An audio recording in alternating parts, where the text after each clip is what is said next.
Hello,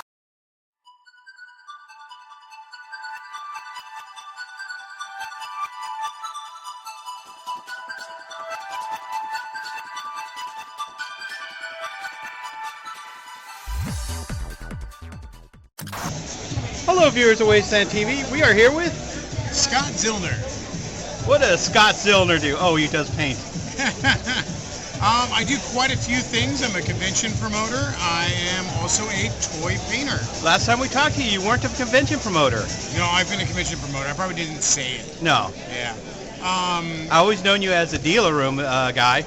I'm the anime guy. Yes. I'm a toy seller, a toy promoter, a convention promoter, and a toy prototype painter. So this is an example of some work that I did do. Now this is a production figure, but originally I painted a resin copy of this figure. That got sent to China. China reproduces it, makes a ton of them, and here we go. We get a toy. And then at the flea market, the extras go. Yeah, that happens sometimes. So I see you're on the Netflix show. Yeah, the Toys That Made Us did a episode on Power Rangers, and I'm deeply involved with Power Rangers. So is Andre Meadows. He's on that episode too. Me and Andre are Power Ranger buddies, and I got on the Netflix show. So we've only seen me and my friend only have seen the first one, the wrestling one of the new season. The episode Power Rangers episode's the best episode. Is it? It's absolutely. We were disappointed with the second half of the wrestling one. Yeah, no, Power Ranger episode is the best episode. How's the turtle one? Turtle one's also very good. Yeah, but I mean, Power Rangers. We were trying to figure out why did they do My Little Pony so. My Little Pony is a fabulous episode. There's no bad episodes when they do these shows. I'd say the wrestling was pretty bad. No, wrestling was very entertaining. It really showed how much back and forth these licenses go. Oh, yeah.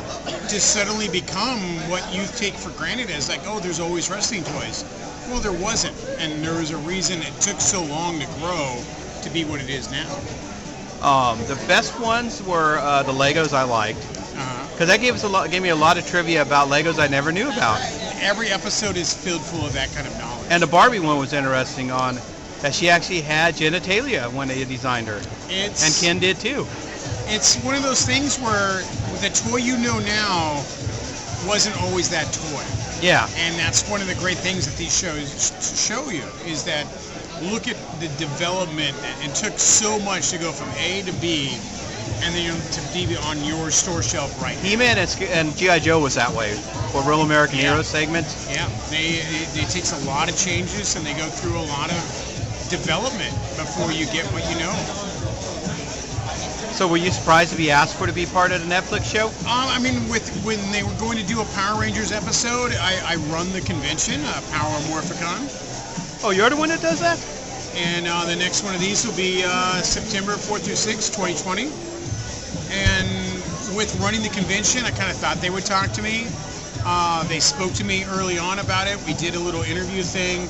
They liked how I did.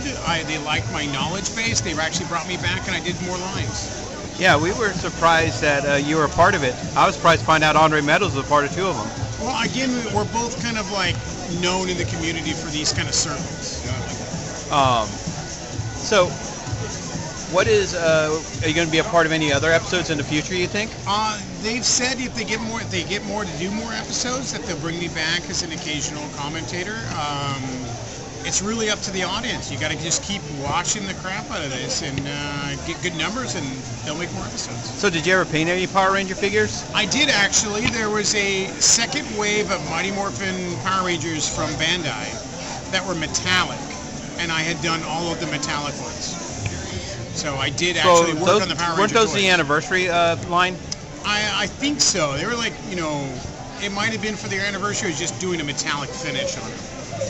But yeah, did you talk about those any in the special? I know I mentioned it, but I think it got cut out. Yeah. There's always a lot of stuff you talk about that don't make it to the show. So how does it feel to have a baseball card? I am like, wow, this is amazing. I was surprised to see that when I got to my table. Yeah. Not only do we have a card, but I mean, this is, Twin Galaxy stuff. Yes. This is Walter's special cards that he made up and we're a part of video game history now. This is amazing. You know, I played Little League and never got a baseball card. No, I've never had myself on a card, and much less a video game card, which is very near and dear to my heart. Are you happy with the picture that's on it? I certainly would have proposed a better picture of me, like looking a little more sullen. Like Mine's like 3 years ago. Yeah, it was a surprise. They Yes. surprised us. But it was a good surprise. Absolutely. Especially when you find out what this means right here, that it's actually your certificate for doing it, this poster. Yeah, no, that's amazing. I'm going to frame this and put this on my wall. That's what I was going to do with mine too. It's one of the few things I was Yeah. going to frame up. Thank you, Walter. Thank you, Chris. Thank you, Ryan. And Old School Gamer Magazine. Yeah. You know, let's keep video games alive. Just collecting alive as a whole, I would say. Well, you know, Because we got, if it wasn't for collecting, you wouldn't have that. The toys that- exactly. I mean, a show like this, there's artists, there's vendors, there's a lot of old games, and in the future, the old games are the only games you're actually going to own. Yeah. You know, once you own that cartridge, you can always play that cartridge. All these disc games that are all internet now, They disappeared. they disappear. In fact, they're that vaporware. happened recently with Tron Legacy.